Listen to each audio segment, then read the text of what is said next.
Welcome to this video on how I made this jungle environment inside of Blender, and I'm going to be showing you my entire process, which includes all the mistakes early on, all the ideas that failed, and how I eventually evolved into this final render. So if you've seen any of my other videos on environments before, you know I always start out in the same way, which is looking at reference and gathering assets. So that's exactly what I did for this one. A lot of reference came from the Jungle book and just generally wanting to recreate that dense jungle look, including lots of ferns, lots of foliage on the ground, and really just building stuff up. So I decided to use Quixel again for my assets. They're no longer free as of this year, unfortunately, but I did claim them all while they were free, so I was able to use any assets I liked, and they have some really nice fern and jungle assets. So I started out by downloading a bunch of foliage assets and manually processing them one at a time, which is really annoying that we don't have the Quixel Bridge add-on anymore, but it is what it is. It takes quite a while to go through them all, but I collated them all into an asset library of stuff, and then I also just grabbed some extra trees from Polyhaven that I was going to use to help place around the scene. Once again, using proportional editing on this subdivided plane and then adding in a camera to start getting some composition for my scene, and this composition changed a fair bit in the end, but you can definitely see some similarities. So I always like to work to a camera as it gives me a good frame of reference, as working just in 3D can be a little bit confusing when you don't really have a sense of what you're aiming to create. When I'm just sort of experimenting at this point, I just bring in a bunch of assets and start playing around with them to see what sticks and what doesn't. And I thought maybe using these temple rocks as like a focal piece could be a cool idea. Maybe having this broken stump in there could be nice. Just any ideas that I have at this stage, having a look at how that all comes together and looks. Again, just placing more trees, trying to refine the composition a little bit. I'll add in some ground planes in the background as well to help fill out the scene. This isn't an idea that I ended up having in the final piece, but you can see how I sort of experiment with different ways to do the scene. I start to look at stuff in cycles really early on because it helps me get a sense of how all the textures are going to look and how the colors of the assets are going to merge together. And if you can't look at stuff in cycles, I definitely recommend looking at it in Eevee, especially for environment work, because it can be really abstract in the solid mode with all the leaves, textures and stuff not showing up. At this point, I wasn't really too happy with how things were looking, and I thought I wanted some bigger rocks and cliffs to put in the background instead of these hills. So I went through and processed a bunch more assets from Quixel that I thought could be cool. I only ended up using one of these cliff assets, but it doesn't help to process more so that you have more creative choice when it comes to making the actual environment. Then I went back into my main file and simplified everything down a bunch, so I turned off all the trees and all the assets I'd brought in and started introducing the cliffs one by one to see which ones that I liked and which framed the shot nicely. And this process of simplification and removing things that you've previously done is really important for any sort of creative work, not to get sort of, too bogged down in what you've already started. Eventually I settled on this grey type cliff, which is a bit more angular, and I thought it looked pretty cool. So I filled in the back of the frame with these cliffs, sort of kit bashing them together in a way that hides the seam. And then I reset the ground plane again and started working on that again to match this new composition.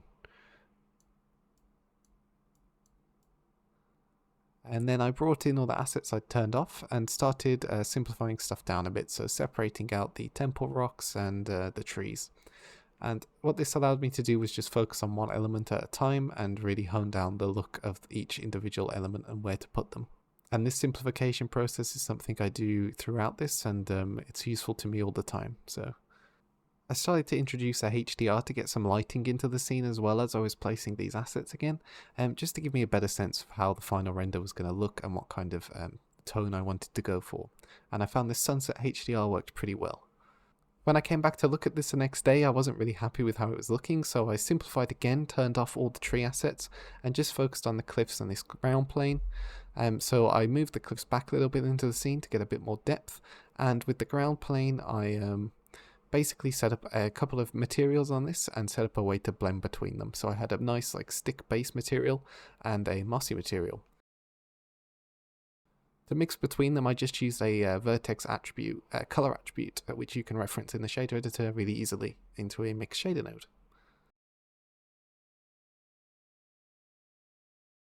Then I started playing with my camera composition a little bit more after looking at more reference. I thought it might be cool to look more at the floor of this and look more at like some fern type assets and that kind of thing.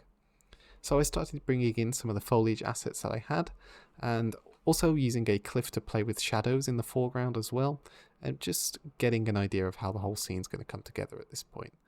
And I did like the idea of using these temple rocks off to the side and maybe kit bashing them together to build up a little bit of a structure with them, and just to give some hint of like human activity to the scene. I thought it added quite a lot to everything.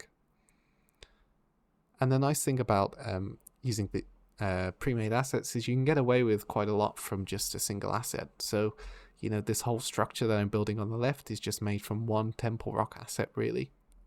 And it's very tempting to jump right into geometry nodes and start scattering out all these foliage assets, but I actually like to take it a lot slower and place a lot of these by hand. So a lot of the larger bush assets I always place by hand, and I use geometry nodes just for like the very dense stuff that I don't want to have to go in and manually place every single like clover, for example. I spend a lot of time trying to get like a tree to cast shadows in the foreground, like leafy shadows instead of this cliff, but I end up just making a gobo with basically using a plane with a noise texture plugged into the alpha, run through a color ramp to increase the contrast, and then positioning that to match the direction of the sunlight gives you a really nice leafy pattern very quickly as well. I started introducing the trees again, placing them very carefully, just sort of encroaching on the edges of frame, and keeping the use of them quite minimal compared to what I had before. I started to look at these larger fern assets because I thought they looked very jungly, and started just placing those around where I thought they looked cool. Having some in the foreground and some in the background really helps add depth to the scene, as well as it gives your brain like subtle cues as to how far away stuff is. I also brought in some larger elements of the scene to help the composition, like these fallen birch logs that I just rested up against the temple rocks I put down, and I thought this helped add a bit of interest to the scene, so you know you had something to look at. But I like to take it slow with foliage, just slowly building up the scene and not really rushing into anything. It gives the best results I've found. The lighting was looking pretty dull as well, and this was a long process to get right, but I started out doing what I did in my previous Savannah video and just using the HDR to drive the strength of the background texture to get more contrast, and using multiply and add nodes to control the contrast and overall light of that. I also set my color management settings to punchy as well, so I got a bit more contrast in the image overall too. But this is something that isn't set right away. It takes a lot of back and forth and refinement over the whole course of this. So I was fairly happy with the larger shapes that I've been placing now, so I decided to jump into geometry nodes and set up a basic scatter for some smaller elements.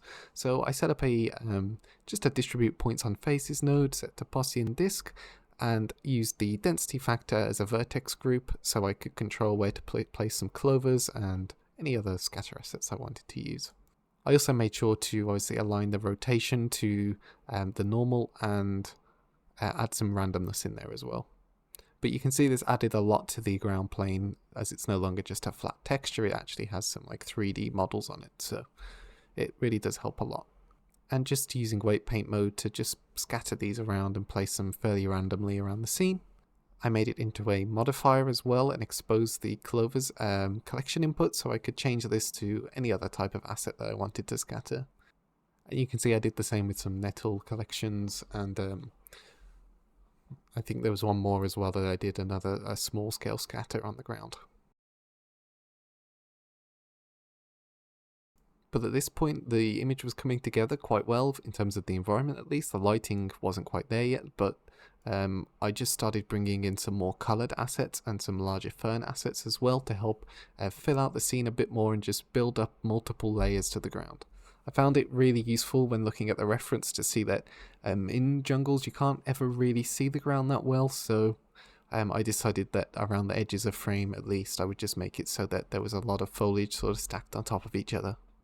At this point I was fairly happy with the actual environment, so I wanted to start looking at how I could elevate this scene with the lighting. I tried using a spotlight to light the focal point of the piece, but this ended up just looking a little bit fake in my opinion, so I didn't really end up relying on that too much.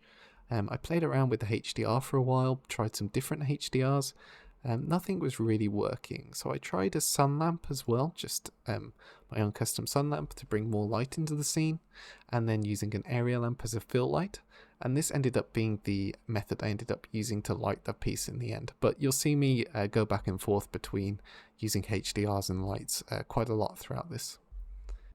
I also used the clip asset as well to play with shadows in the foreground by placing it off screen. All these things are just part of the process for me when it comes to finding nice lighting. Something that really helped elevate the scene and bring a lot of atmospherics to it was adding in a cube to encompass everything, giving it a volume material. And this just gives everything a haze and shows off some of the sunbeams and stuff from the gobo. It looks really, really nice, and I definitely recommend doing it for environments like this. I tried also adding in some little specks of dust floating around in the air, but I ended up not using these in the final render as it didn't really add too much. But as I go through this, you'll see me also tweak the environment sometimes as well to help with the lighting and add or remove certain parts of it. But overall, I was fairly happy with the direction of the sun at least, and I just needed to look more into how to actually get the contrast of the overall image correct. This ended up being a mistake turning the HDR back on. You can see in the background the cliffs are sort of lit in this weird unnatural way, and I think it's best if you're going to use a HDR and a sun lamp together not to orient the sun and the HDR differently, otherwise it sort of gives the impression that there are two suns in the scene, which is a bit weird. But it's all sort of part of the process. Something I found really helped was scaling the volume up to be way outside of the camera as well, which gave the impression of much more going on in the scene that you couldn't see.